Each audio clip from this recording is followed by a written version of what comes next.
Quiero invitarles, hermanos queridos, a que me acompañen a la carta que el apóstol Pablo escribió a los hermanos en Roma. En realidad quiero que sepan que vamos a tocar tres textos en esta reflexión que vamos a hacer, que vamos a reflexionar ustedes y yo.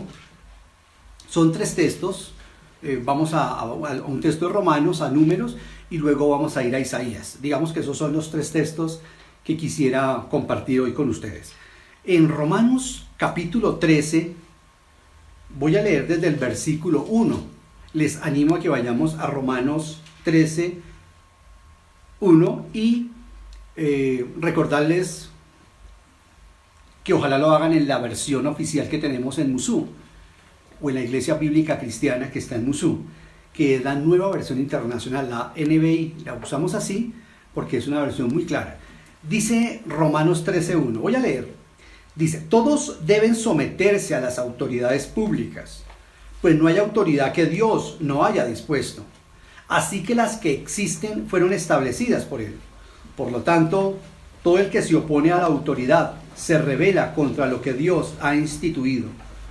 Los que así proceden recibirán castigo, porque los gobernantes no están para infundir terror a los que hacen lo bueno, sino a los que hacen lo malo.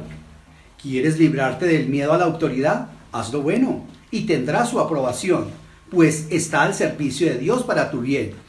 Pero si haces lo malo, entonces debes tener miedo. No en vano lleva la espada, pues está al servicio de Dios para impartir justicia y castigar al malhechor. Así que es necesario someterse a las autoridades, no solo para evitar el castigo, sino también por razones de conciencia. Por eso mismo pagan ustedes impuestos, pues las autoridades están al servicio de Dios, dedicadas precisamente a gobernar. Nuestro querido Padre Celestial, queremos darte gracias, Señor, por tu amor. Gracias porque eres un Dios de consolación, porque eres un Dios que nos animas, nos fortaleces, nos permites, bendito Rey, anunciar las virtudes de aquel que nos llamó de las tinieblas a su bendita y preciosa luz admirable. Gracias, Padre Celestial, por tu santa palabra. Dame, Señor, sencillez, dame tranquilidad y dame claridad, Señor. Abre el corazón de mis hermanos. Permite, Señor Santísimo, te lo suplico, que tu Espíritu Santo se cierna sobre el corazón de cada persona que escuche este mensaje y que podamos aplicar de manera individual esta gran verdad que tienes para nosotros en el día de hoy. Que toda la gloria la recibas tú, amado Padre Celestial, a través de nuestro Salvador y Señor Jesucristo, para quien es también toda nuestra alabanza, en el poder de tu Espíritu Santo. Amén. Amén. Como les dije, queridos hermanos, en realidad son tres los textos que quiero compartir hoy. Vuelvo a repetirlo, son Romanos, Números e Isaías. Pero el estudio, Dios mediante, lo vamos a estar haciendo en el libro de Isaías. Por eso es el texto base que empleamos en nuestro semanario. Hace 2 meses, como lo hemos dicho durante todos estos tiempos, o inclusive unas semanas atrás, no habríamos pensado que el mundo pudiera pasar por una crisis de esta naturaleza, que hubiera una crisis global que está dejando, y seguramente va a dejar a muchos países en una crisis económica también, personal, humanitaria y de hacinamiento total, como lo estamos aquí en Colombia, y en otros países europeos también están atravesando la misma situación. Pero la palabra de Dios nos habla de estos tiempos difíciles, nos habla de tiempos de peste, nos habla de enfermedades, de pandemias, como las que estamos viviendo. El día viernes, cuando estábamos haciendo nuestro grupo de presbiterio con Leonardo y con Jorge, nuestro grupo, decíamos, bueno, ¿y eso hasta cuándo va a durar? Y en medio de la conversación definitivamente apuntamos a decir, creemos sinceramente que el gobierno está preparando la cosa para dentro de muy pronto. Y me aventuré a decir, yo creo que esto va a ocurrir dentro de 1 mes o mes y medio. Bueno, calculé mal porque no ocurrió dentro de un mes, mes y medio, sino que ocurrió ya para el martes. Definitivamente ya se extendió. Esta pedagogía, que supuestamente era un entrenamiento, ahora se ha convertido en algo real y damos gracias al Señor porque, como lo hemos leído, nosotros los creyentes tenemos que respetar las autoridades. Y yo quiero basar esta enseñanza justamente en eso, en las autoridades, ¿cierto? Y en la soberanía del Señor. Y el primer punto que tengo para que compartamos justamente es eso. El primero es atender a nuestras autoridades civiles y al gobierno. Y yo quiero que seamos muy claros en cuanto a esto, porque la idea que tenemos de manera puntual es que debemos asumir y debemos respetar y debemos hacer todo lo que el gobierno nos está mandando en esta alerta amarilla. Todavía no la han determinado como una alerta naranja, pero dentro de esta alerta amarilla ya nos están diciendo que tenemos que hacerla y debemos hacerla, queridos hermanos. Entonces necesitamos usar guantes, necesitamos usar tapabocas, jabón antibacterial, otros implementos cuando salgamos a la calle, tal como nuestras autoridades nos están diciendo y como nos están advirtiendo que lo hagamos durante esta cuarentena, que nos pongamos tapabocas, que hagamos estas cosas, que debemos estarle limpiando las manos a los niños, sus manitas con los pañitos, que nosotros cada 3 horas nos estemos lavando las manos por tardar, ojalá cada hora fuera, que estemos hidratándonos, que procuremos cuando salgamos a la calle y volver a casa, bañarnos las manos. Todo eso tenemos que hacerlo porque son nuestras autoridades. Tienen de su parte el concepto científico y también la palabra del Señor, que les respalda y que les dice o que nos dice a nosotros que debemos respetarles y creerles a ellos. Entonces, hermanos, todo esto tenemos que hacerlo. ¿Por qué? Pues porque la palabra del Señor así nos lo manda, cuando dice que debemos obedecer a nuestras autoridades civiles. Y yo creo que después de esta pequeña exhortación, porque era, desde mi perspectiva, necesaria hacerla, quiero decirles que estemos orando mucho por nuestro país, que estemos orando mucho por nuestra iglesia, por nuestros gobernantes, al margen de las posiciones políticas, económicas, sociales. Ahorita no vamos a pedirle ninguna cuentas al gobierno en cuanto a crisis financiera o política.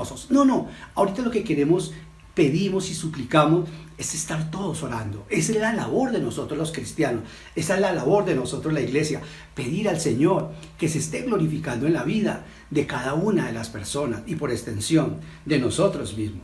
Que le estemos pidiendo al Señor porque, bueno, pronto pase esta pandemia, si es la voluntad de Él, que pronto pase esta pandemia. Y si no, pues que nos guarde Él, porque Él es el único, como lo vamos a estar analizando, es el único que puede hacerlo, es el único que tiene ese poder para sostenernos en el día a día a través de todas estas situaciones. Dios nos habla en la Biblia y es digno de toda nuestra confianza. Por eso nosotros tenemos que, siempre que suceda cualquier cosa, tanto nacional, política, en el mundo entero o incluso dentro de la iglesia, debemos nosotros siempre buscar la dirección del Señor. ¿Y dónde está la dirección del Señor? En las Sagradas Escrituras. Dios nos habla en la Biblia. Dios es digno de toda nuestra confianza. Ustedes recordarán, hermanos, que constantemente yo en la iglesia mantengo haciendo énfasis en estas dos líneas de pensamiento. Siempre hemos hablado de una manera clara de la soberanía de Dios. Nosotros tenemos que trabajar siempre en esas dos líneas, porque esas son las dos líneas que las Sagradas Escrituras nos muestran. Pero también las Sagradas Escrituras nos hablan de la responsabilidad de nosotros los seres humanos, de la responsabilidad nuestra. Y lo que acabo de decir, de guardar todas las ordenanzas que nos manda nuestros gobernantes, redondea lo que quiero manifestar. Entonces, la palabra de Dios nos habla de estos tiempos difíciles, la palabra de Dios nos habla de estos tiempos de enfermedades, la palabra de Dios dice que van a haber muchas más pandemias, pero la labor nuestra es orar, como lo estamos haciendo, y seguramente darle gracias al Señor que nos está permitiendo ver algo singular, algo sin precedentes, algo que nunca había ocurrido a nivel mundial. El mundo entero en este momento está paralizado, está quieto, está hacinado en sus casas. Se está enfrentando el mundo entero ante un enemigo invisible, casi que invisible. Entonces la palabra del Señor nos enseña y nos anima que en épocas así lo que tenemos que hacer es confiar más y más en Él. Esperar más en Él. Disponernos más para Él. Porque esto es como una especie, llamo yo, de diapaso. Algo parecido a lo que ocurre en Apocalipsis, que antes de que se desaten los juicios sobre la tierra, nos cuenta el profeta Juan, el apóstol y profeta Juan, hay como una media hora de silencio antes de que se desate toda la tempestad. Bueno, hay un diapaso, hay como que Dios está diciendo, quiero llamar su atención. El mundo entero en este momento está reevaluando profundamente sus dioses, profundamente sus valores, profundamente sus principios. Está cuestionando de una manera absoluta donde tiene basado realmente su confianza. Entonces la palabra del Señor nos dice que ella es digna de confianza. La palabra del Señor siempre nos está animando, siempre nos está exhortando, siempre nos está mandando, incluso a nosotros los cristianos, que busquemos nuestra dirección en el Señor, que acudamos, que corramos hacia el Señor. Es a Él, hacia Él y donde nosotros como creyentes debemos correr. No es al psicólogo, con todo respeto y con mucho amor por esa profesión, pero no es hacia los bancos. No es hacia el Señor, que todavía tiene sus brazos abiertos en la cruz. Amén. Esperándonos. Es un Dios maravilloso. Y en estos momentos en los que estamos viviendo, considero, hermanos, que es necesario recordar que Dios nos habla por su palabra. Ahorita van a salir muchos profetas del nuevo cuño, engañando a las personas, aprovechándose de la credulidad de las gentes, aprovechando estas situaciones y estos temores latentes y naturales que hay en el corazón de todas las personas. Pero ojo, nosotros los cristianos debemos llevar la sacrosanta palabra del Señor, con verdad, con autoridad, con seguridad de que el Señor Santísimo nos habla ahí y solamente ahí. La Biblia es el medio por el cual el Señor nos habla durante todos los tiempos. Y para probar que esto es así, quiero que veamos que el Señor toma sus sagradas escrituras y nos muestra de manera constante, permanente, que es, permítame decirlo así, el oráculo, queridos hermanos, por donde Él nos habla o por el medio que Él nos habla. Por supuesto, utilizando a su Sagrado Espíritu Santo, pero no en estas emociones, sino a su Santo Espíritu, usando las Sagradas Escrituras e iluminándolas en nuestras vidas y aplicándolas en nuestras vidas, como deseamos hacerlo esta tarde, mañana tarde. Por ejemplo, queridos hermanos, quiero que consideremos cómo la palabra de Dios siempre está adelantada a nuestro tiempo. Es maravilloso. La palabra de Dios siempre está adelantada a nuestro tiempo. Nada, absolutamente nada, toma por sorpresa a Dios. Yo quiero iniciar hablando de una anécdota del doctor Ignaz Semmelweis. Un nombre bastante complicadito, sobre todo su apellido. Semmelweis. ¿Quién es este hombre? Yo voy a leer la anécdota. Porque es bastante simpática y creo que se explica por sí sola. Permítame, yo leo la anécdota. Este médico, Ignaz Semmelweis, era húngaro. Este hombre fue duramente criticado por los de su tiempo en la década de 1840 por implementar un sistema de lavado de manos para reducir las tasas de mortalidad en las salas de maternidad. Continúo. Era absolutamente insultante pretender que los médicos, que los doctores se lavaran las manos. Después de todo, eso era insinuar que tenían las manos sucias. Y como dejó claro un obstetra del siglo XIX, cuando dijo, los médicos somos caballeros y las manos de un caballero siempre están limpias. Bueno, sin embargo, el doctor Ignaz no se desmotivó. El doctor Ignaz siguió adelante y propuso para 1847 y logró ganar esa batalla de que se instalara un lavamanos lleno de solución de cal clorada a la salida de la morgue. Decía este doctor, quiero que se establezca ese lavamanos, que se ponga este cloruro y que los médicos cuando salgan de las salas de la morgue y vayan hacia las salas de obstetricia, se bañen las manos, se laven las manos. ¡Ay! Eso despertó el encono, eso despertó la furia de la gente. Quiero recordar que estas personas no sabían que existía un mundo de virus. Hace 1800, esta anécdota, nadie sabía. De hecho, él es uno de los pioneros, junto con Pasteur, de descubrir ese mundo de las bacterias.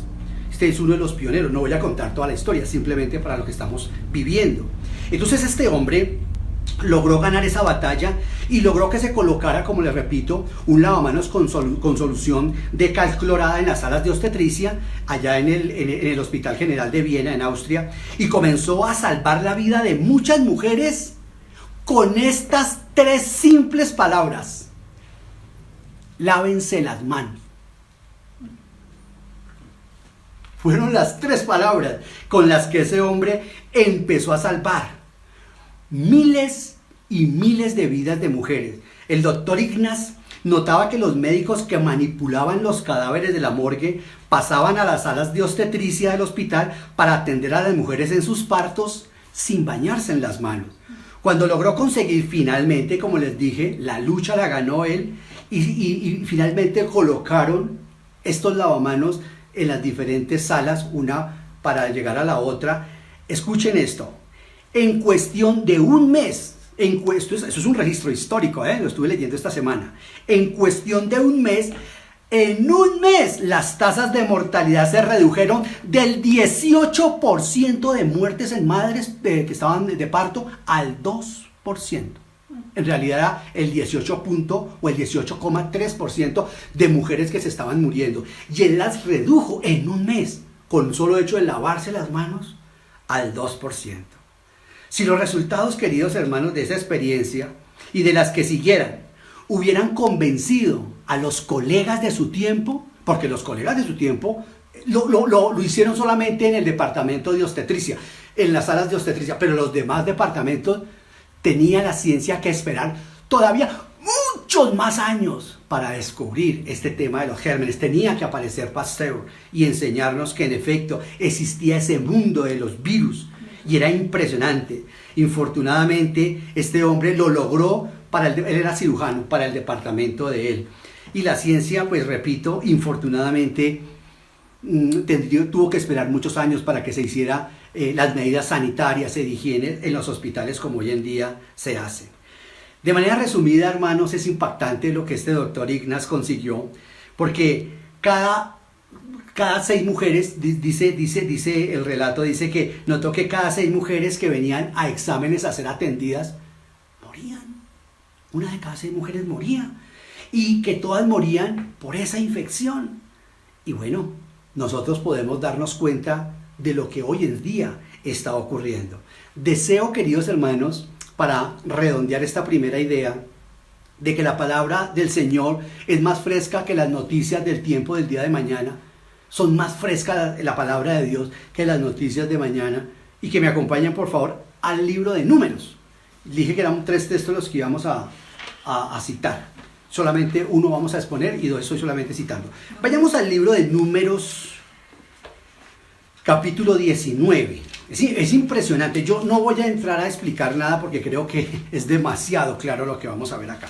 Miren por favor lo que dice el Números. Voy a leer capítulo 19, voy a leer desde el versículo 11.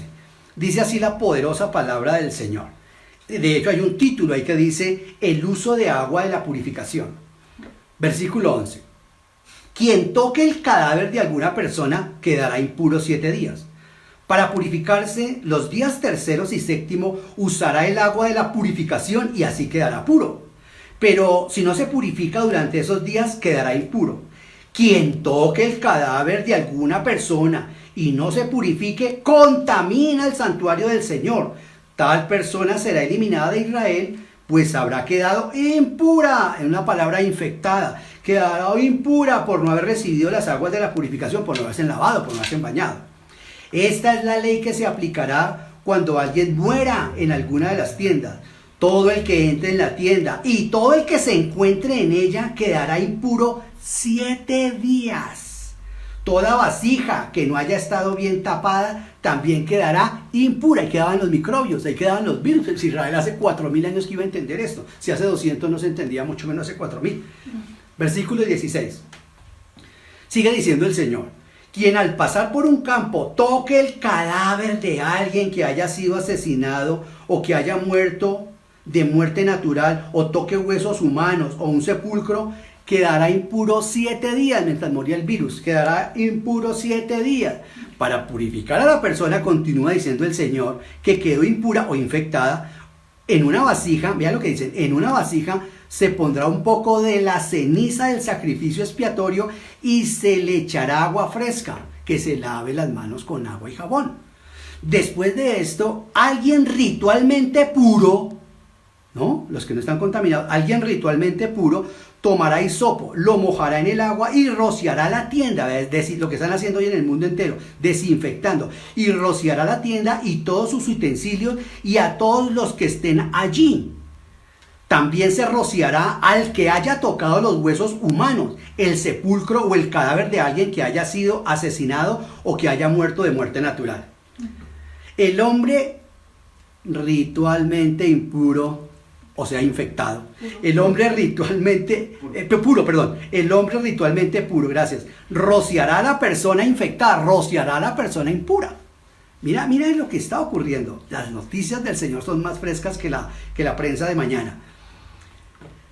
El hombre ritualmente puro rociará a la persona impura los días terceros y séptimos. Ahí le dejamos esa tarea a los infectólogos, a ver que nos digan por qué en el tercero y en el séptimo día, qué ocurre allí, así como sucedió con el tema de la circuncisión, que científicamente hoy se ha demostrado que el mejor día para hacer la circuncisión de un niño es al 8º día de nacimiento. Ahí les dejamos esa tarea a los obstetras y también a los infectólogos, a ver que nos digan qué pasa en el día tercero y en el día séptimo. Pero el Señor lo dijo así. Sigo. Dice, el hombre ritualmente puro rociará a la persona impura los días terceros y séptimos. Al séptimo día purificará a la persona impura, la cual lavará sus vestidos y se bañará. Así es lo que nos dice, hasta la ropa. Hoy están diciendo, échese alcoholcito, dice, cuando salgan, aplíquense un poquito de alcohol, dice, en la ropa. Así quedará purificada al anochecer. Pero si la persona infectada, si la persona impura no se purifica, será eliminada de la comunidad por haber contaminado el santuario del Señor. Imagínense, iba a infectar a todo el pueblo de Israel. Tal persona habrá quedado impura por no haber recibido las aguas de purificación. Este es un estatuto perpetuo para Israel. El que rocía con las aguas de purificación también lavará sus vestidos. El que está desinfectando después tiene que desinfectarse él mismo, en una palabra. Y quien toque el agua de purificación quedará impuro hasta el anochecer. Claro, si uno mete la mano allí, la dejaba también llena de virus. Todo lo que el impuro toque, todo lo que el impuro toque, todo lo que el infectado toque, quedará infectado, quedará impuro, y quien lo toque a él también quedará impuro. Yo creo que eso no reviste de explicación. Yo creo que es demasiado diciente, yo creo que es demasiado explícito el Señor. Creo que la Biblia, y solo la Biblia, queridos hermanos, tiene el poder, el conocimiento científico, bendito sea nuestro Señor, para decirnos cómo deben ser las cosas. Por eso yo siempre les digo a mis hermanos en Cristo, cuando usted encuentre que la ciencia y la Biblia se contradicen, que un avance científico y la Biblia se contradigan, no hay duda, usted no tiene que tener duda, la ciencia está equivocada. La Biblia no es un libro que nos enseña sobre ciencia, pero los datos científicos que hay en ella son verdaderos y absolutos. Amén. La Biblia no es un libro escrito por Dios o inspirado por Dios para enseñarnos y explicarnos cómo funciona el cielo. No, la Biblia es un libro que nos enseña cómo llegar al cielo. Ese es el propósito de la Biblia. Pero cada vez que usted encuentre datos históricos, geográficos, científicos, y la humanidad los contradiga, tenga la absoluta seguridad de que es la humanidad la que se equivoca.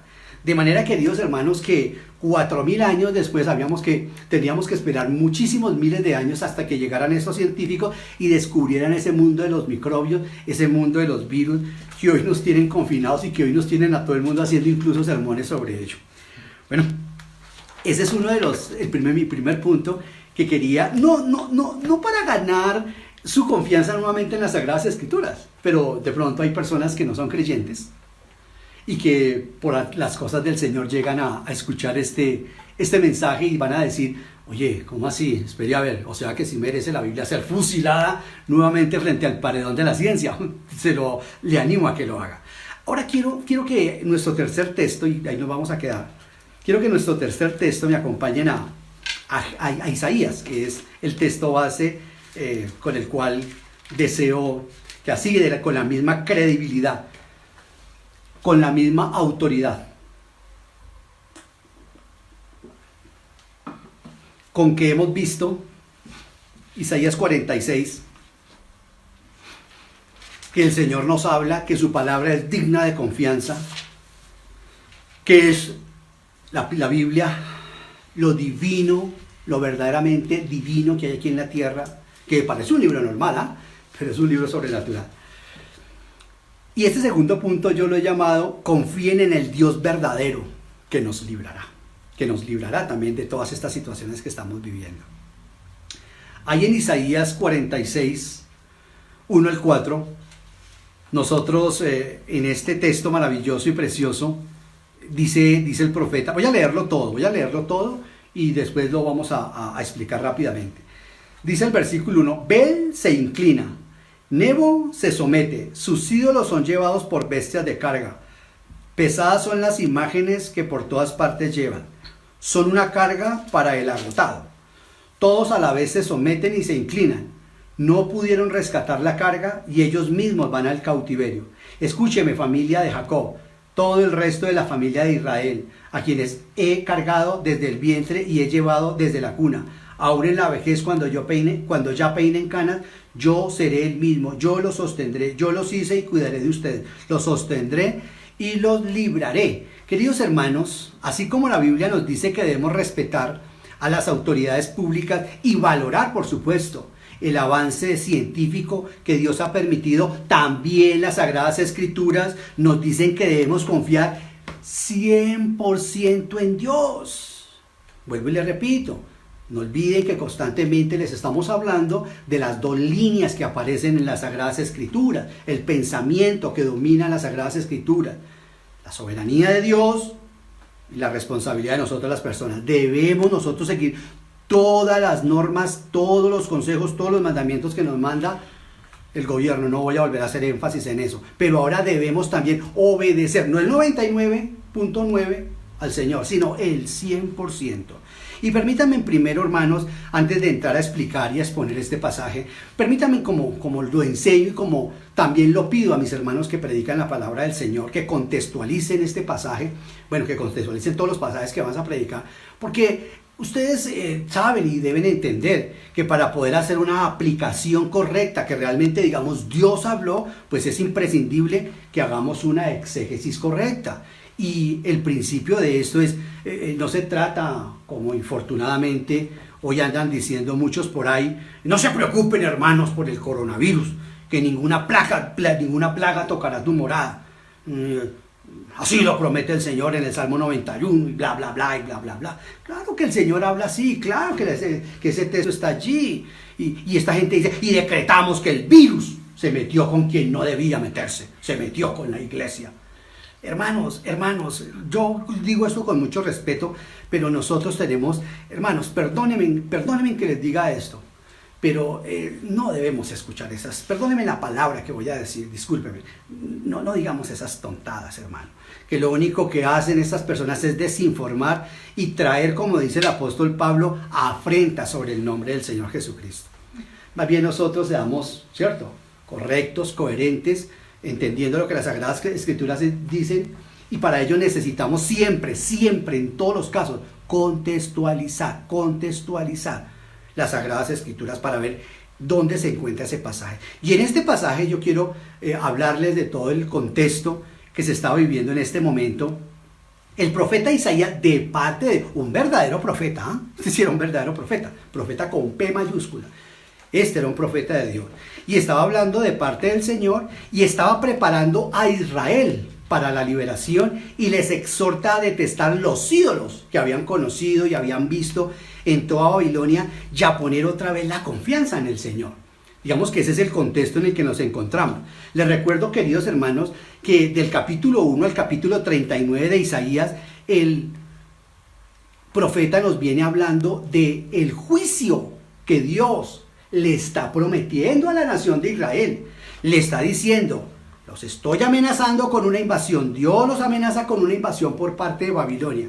Les dice, Si ustedes no se arrepienten, estoy contextualizando, del capítulo 1 al 39 de Isaías, el Señor amenaza a la nación de Israel con la invasión de los babilonios. Y ciertamente, dice el Señor, les voy a mandar a los babilonios, los voy a castigar con ellos. Y como ustedes lo saben, los que han estudiado fundamentos y los que hemos leído las Sagradas Escrituras, esa nación, Babilonia, fue el garrote, fue la correa, fue la vara que Dios usó para castigar a sus hijos.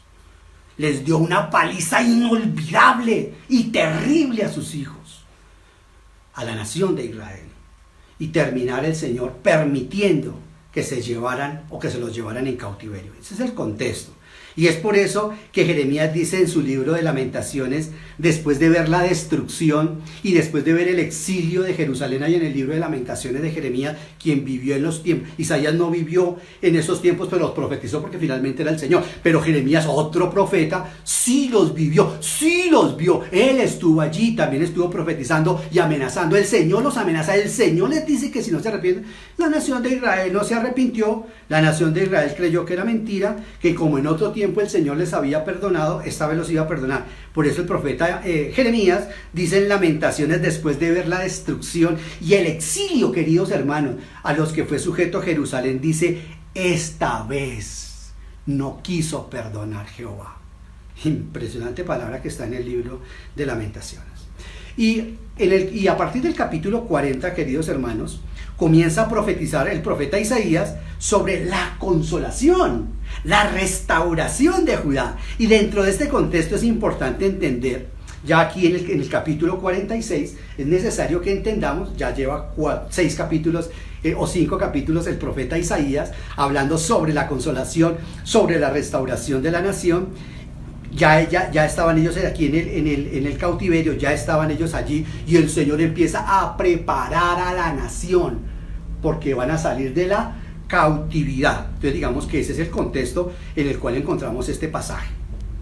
Y dentro de este contexto, entender que ya los medos, ¿no?, y ya los persas ya se habían apoderado de Babilonia. Ya en este contexto en el que se está hablando, ya los medos y los persas se habían apoderado de Babilonia, y en cambio a los judíos se les había dado cierta libertad por parte de Ciro, por parte de los medos, al punto que muchos ya habían regresado a Jerusalén.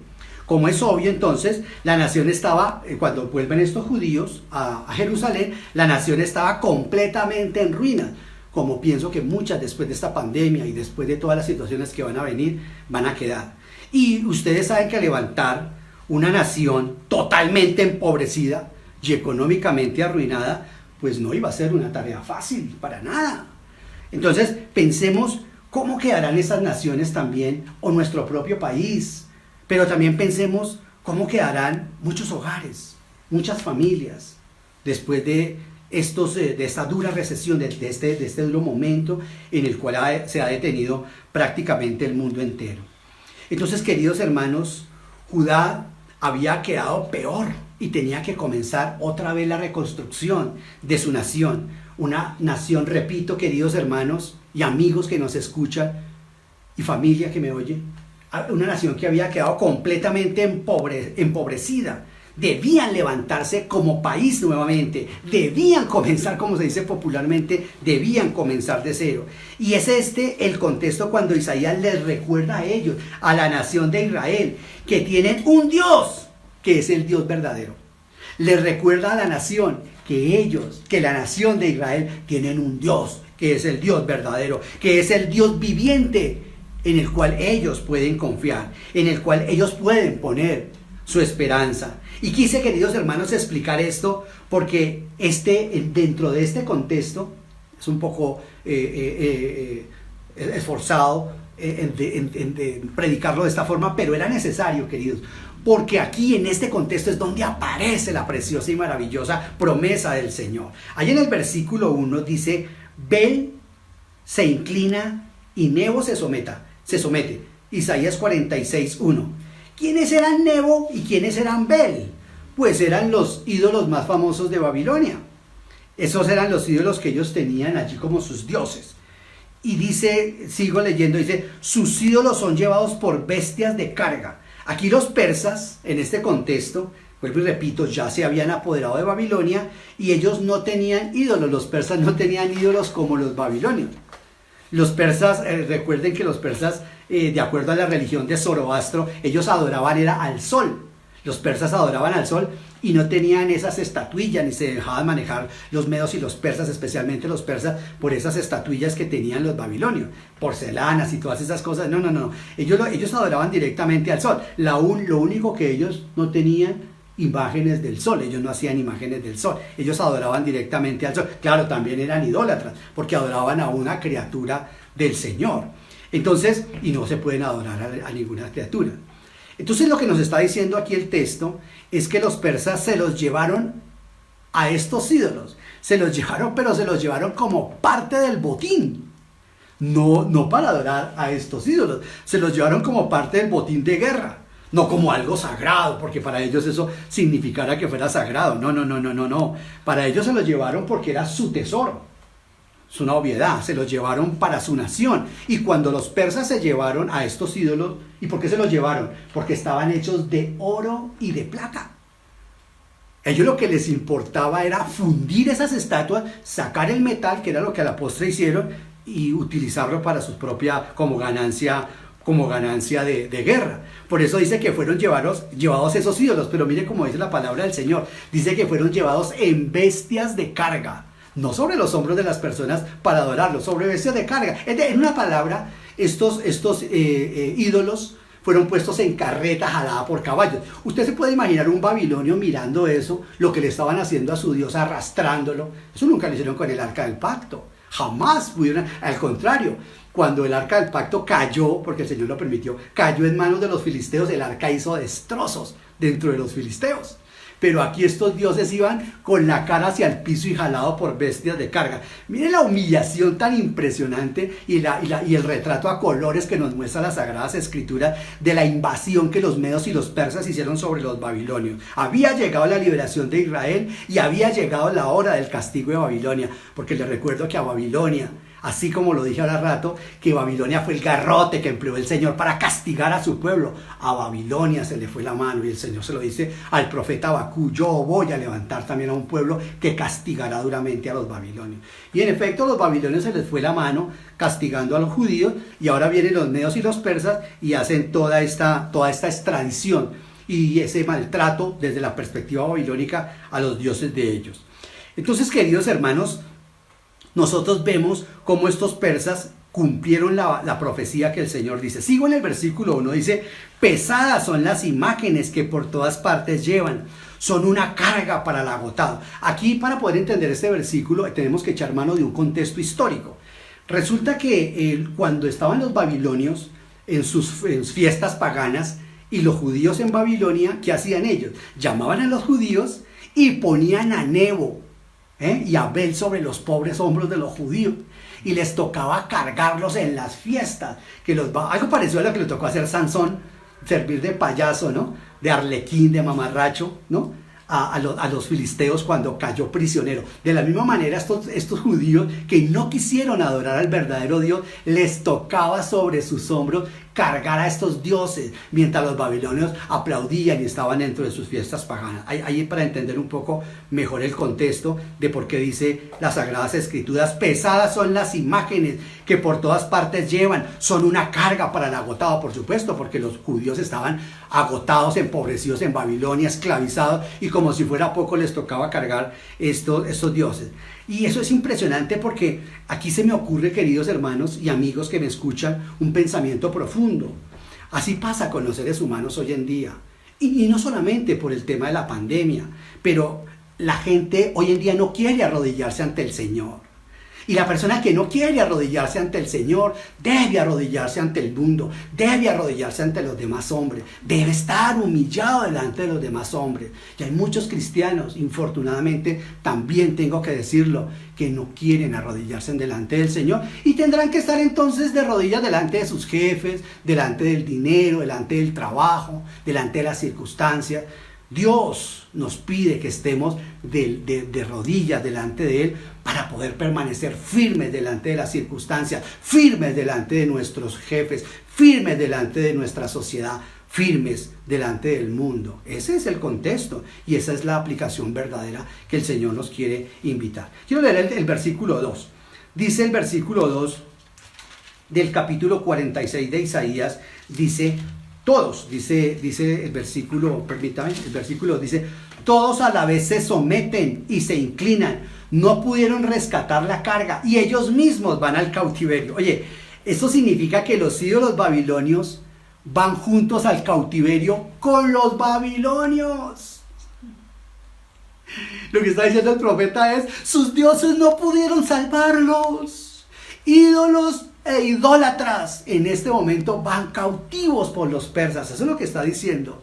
Eso es lo que está hablando ese versículo 2. Que todos estos ídolos que representaban a dioses no pudieron salvar ni mucho menos proteger sus propias imágenes. Porque detrás de esos ídolos estaban los demonios. E Isaías dice, no pudieron proteger esos dioses. No pudieron proteger a sus propias imágenes que los babilonios les rendían culto. Sino que dioses o imágenes, ídolos y babilonios juntos van al cautiverio. Dios dice a través de Isaías que ídolos e idólatras van al cautiverio. No olviden el contexto. Estamos hablando de un texto en el cual el Señor está pronunciando, está profetizando la cautividad de Babilonia y la liberación de la nación de Israel de ese pensamiento. Increíble, queridos hermanos. No pudieron salvarse ni pudieron salvar al pueblo estos ídolos en los cuales todo el imperio romano, todo el imperio babilónico, porque Babilonia en ese momento era un imperio.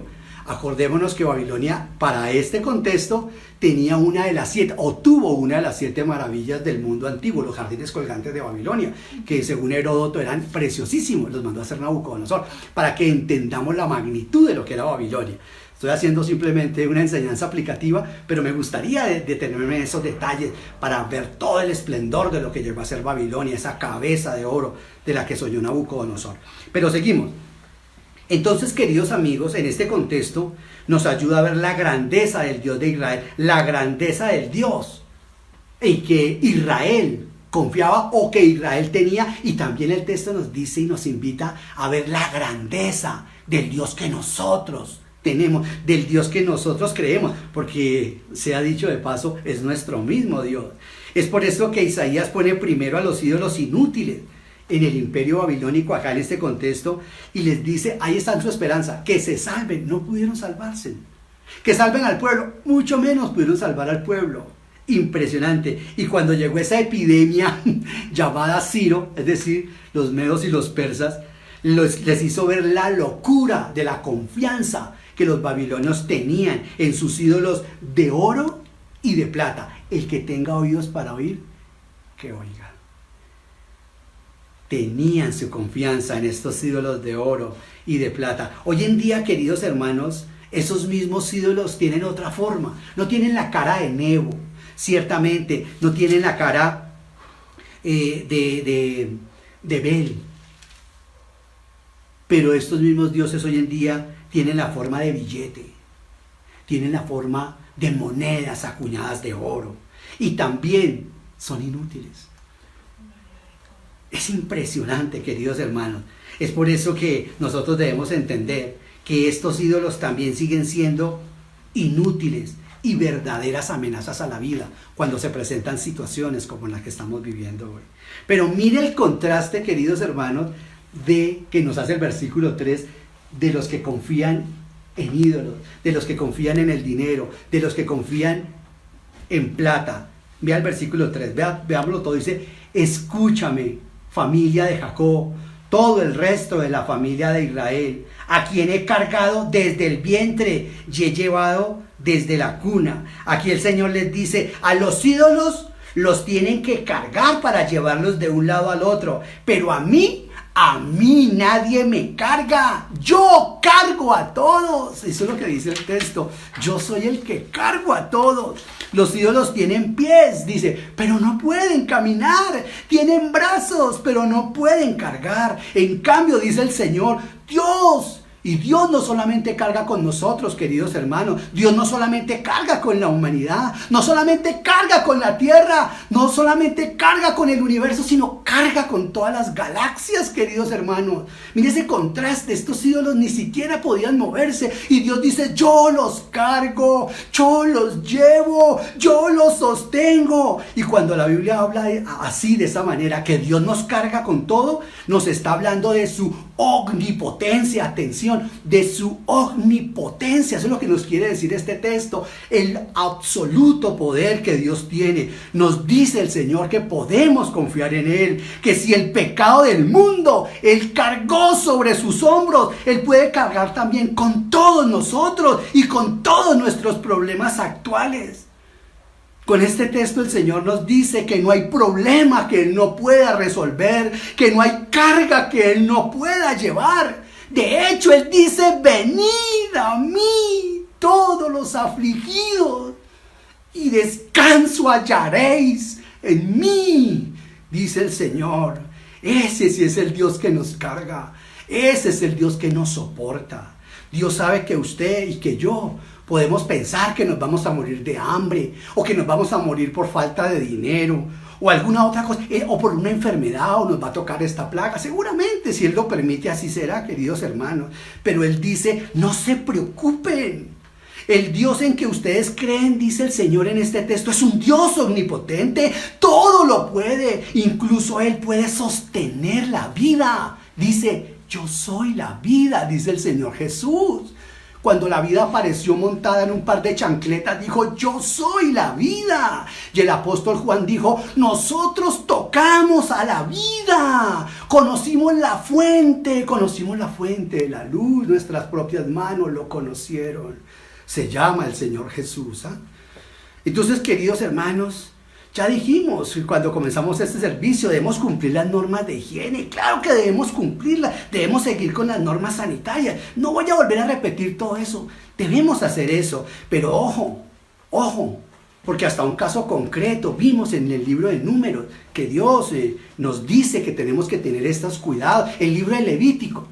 El libro de Levítico nos dice, es un libro escrito concretamente para que el pueblo tuviera todos los temas de higiene, todas las prevenciones y el cuidado que la nación debería hacer para evitar el contagio con las demás naciones que estaban podridas en ese contexto social también.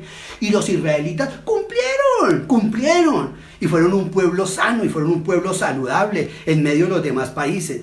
Pero la Biblia nos dice que en última instancia, queridos hermanos, el Señor es quien nos cuida y nos protege y de quien finalmente dependen nuestras vidas, que es de Él finalmente de quien depende todo esto. Ahí en el versículo 3 dice, que en la nueva versión dice que nos carga desde la cuna, que Dios nos viene cuidando, es decir, que desde el vientre de nuestra madre nos conoce. Cuando ni usted ni yo aún conocíamos al Señor, dice, desde cuando sus ojos vieron nuestro embrión en el vientre de nuestra mamá, desde allí los tengo fichados, desde allí los vengo mirando, dice el Señor. O sea que el Señor nos conoce desde la cuna, desde cuando éramos niños y no entendíamos nada de pandemia y no entendíamos nada de crisis económicas o financieras, y Él permitió que naciéramos en la cuna donde nacimos y que llegáramos a conocerlo. Eso es lo que está diciendo. Desde antes de que ustedes supieran quién era yo ya los protegía, yo ya los cuidaba. Yo estaba con ustedes. Eso es lo que quiere decir, desde la cuna, desde el vientre de su mamá, yo los conozco. Es fantástico y queridos hermanos por esto. Y para que no nos quede ninguna duda de la omnipotencia y del cuidado de Dios que siempre nos ha tenido y que nos sigue teniendo. Ahí en el versículo 4, ese versículo 4 aparece como una diadema preciosa, como una diadema maravillosa de esta preciosa y maravillosa promesa de consolación. Mire esa diadema tan maravillosa, como dice el versículo 4. Mire el versículo 4 como lo dice, aún en la vejez, cuando ya peinen canas, yo seré el mismo, yo los sostendré. Yo los hice y cuidaré de ustedes, los sostendré y los libraré.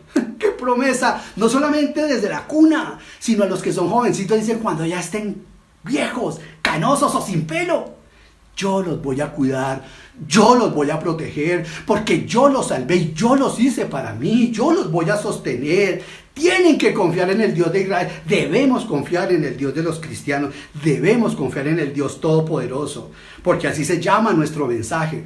Recuerdan que al principio del sermón les dije cómo se llamaba nuestro mensaje. Se llamaba: confíen en el Dios verdadero que nos librará. Así como el profeta Isaías, Jeremías, todos los profetas le decían a la nación: no se asusten, arrepiéntanse de sus pecados, que el Señor les quiere perdonar y ayudar. Y también cuando a pesar de todo eso la nación cayó en estas circunstancias, Dios los perdonó, Dios los animó, y a nosotros nos dice lo mismo. Así nuestra conciencia nos acuse. Tomamos la Santa Cena hace cerca de 1 hora y Dios nos perdona, nos anima y nos fortalece. ¡Qué hermoso versículo, hermano!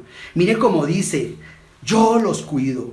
Cuando estaban en la cuna y no me conocían, aún en la vejez, cuando ya peinen canas, dice: yo seré el mismo, yo los sostendré. Y en el texto hebreo, estuve mirando el texto hebreo, en este versículo, el Señor o Isaías utiliza 5 veces el pronombre yo, el pronombre yo. Reina Valera también lo traduce las 5 veces. Las 5 veces Reina Valera lo coloca en ese versículo. Es maravilloso, o sea que queda así el versículo. Dice: aún en la vejez, cuando ya peinen canas, yo seré el mismo, yo los sostendré, yo los hice, yo los cuidaré, yo los sostendré y los liberaré. Impactante, qué hermosura. El yo soy, el absolutamente otro, el que vive en luz inaccesible, al que ni siquiera los serafines pueden mirar porque los destruiría su santidad. Dice: yo los sostengo, yo los cuido, yo los tengo en el hueco de mi mano. Se llama Jesús de Nazaret. Ese es el Dios que nos protege, ese es el Dios que nos salva, ese es el Dios que nos sostiene. Sí, debemos, cómo no, debemos seguir todas las ordenanzas gubernamentales, pero nosotros los cristianos sabemos nuestra esperanza es mayor. Y yo quiero concluir haciendo una pequeña aplicación a este mensaje. A manera de conclusión, permítanme terminar con esta aplicación, queridos hermanos. No les digo que vayan allí, yo se los voy a leer. Allá en Hechos 24:5, cuando el apóstol Pablo fue acusado ante el gobernador Félix por un abogado llamado Tértulo, que era un gran orador. Ese hombre se expresó así. Tértulo llegó a acusar a Pablo porque le habían contratado para eso, y ante el gobernador Félix, mire lo que dijo Tértulo. Dijo: hablando de Pablo, hemos descubierto que este hombre es una plaga, que por todas partes anda provocando disturbio entre los judíos. Es cabecilla de la secta de los nazarenos. Impresionante. Tértulo llamó al apóstol Pablo una plaga. Y en el capítulo 17 también de Hechos, cuando Pablo y Silas llegaron a Tesalónica, los enemigos del evangelio dijeron de Pablo y de Silas: han llegado estos, los que andan trastornando al mundo con su enseñanza. Oh, amados hermanos del Señor, yo animo, yo les digo, y yo pido, y yo quisiera que el Señor nos permitiera que el mundo terminara diciendo de la iglesia que es o un pensamiento, o que el mundo termine diciendo de la iglesia es una plaga, que solamente piensan en el dinero, que solamente piensan en el poder, que solamente piensan en las riquezas, que solamente piensan en la sanidad y que andan enseñando eso. O que el mundo pueda llegar a reconocernos que nosotros los cristianos somos los que verdaderamente traemos el antídoto, no contra el coronavirus, no, ya se va a descubrir más adelante y seguramente otra enfermedad aparecerá. Pero que el mundo supiera que nosotros como creyentes pudiéramos ser acusados de eso, de ser la plaga que trae el antídoto contra la enfermedad que ha acabado con el hombre y que llevó a la creación y la hundió en el infierno, que es el pecado. Que nosotros pudiéramos ser acusados de decir: estos son los que andan trastornando al mundo con la enseñanza de que traen la fórmula para salvar al ser humano de la enfermedad mortal del pecado. El pensamiento final dice: la muerte es segura, el pecado la causa y Cristo la cura. La muerte es segura, el pecado la causa y Cristo la cura. Nuestro querido Padre Celestial, queremos darte gracias por este tiempo. ¿Qué más podemos decir ante algo tan fundamental y profundo, Señor, como es tu palabra, Dios? Gracias por consolarnos, Señor. Gracias porque nuestra fidelidad a ti dependerá de si creemos o no creemos lo que tú nos dices en tu palabra, Señor. Te pido, Señor Santísimo, que en un momento como estos, esa iglesia profesante también tenga un punto reflexivo en cuanto a la forma como está haciendo las cosas, Señor. Como dijo el apóstol Pedro, que el juicio comience por nuestra propia iglesia local. Ayúdanos a creerte más, a esperar más de ti, Señor, confiados en tu palabra, seguros de que estamos en el lugar más seguro. Que si tú fuiste capaz de enviar al Señor Jesús por nosotros, por personas que no lo merecíamos, con cuánta mayor razón no nos guardarás. Gracias porque nos has enseñado que desde que estábamos en el estómago de nuestras mamás, desde allí éramos conocidos por ti. Y que cuando aún seamos viejos, a los que nos permitas llegar a más viejos, tú cuidarás de nosotros. Que no solamente tú eres nuestro seguro y nuestra pensión, sino que tú eres nuestro Salvador y nuestro Señor. Gracias, bendito Señor, por ser nuestro Dios. Amado Señor Jesús, gracias por venir, por salvarnos.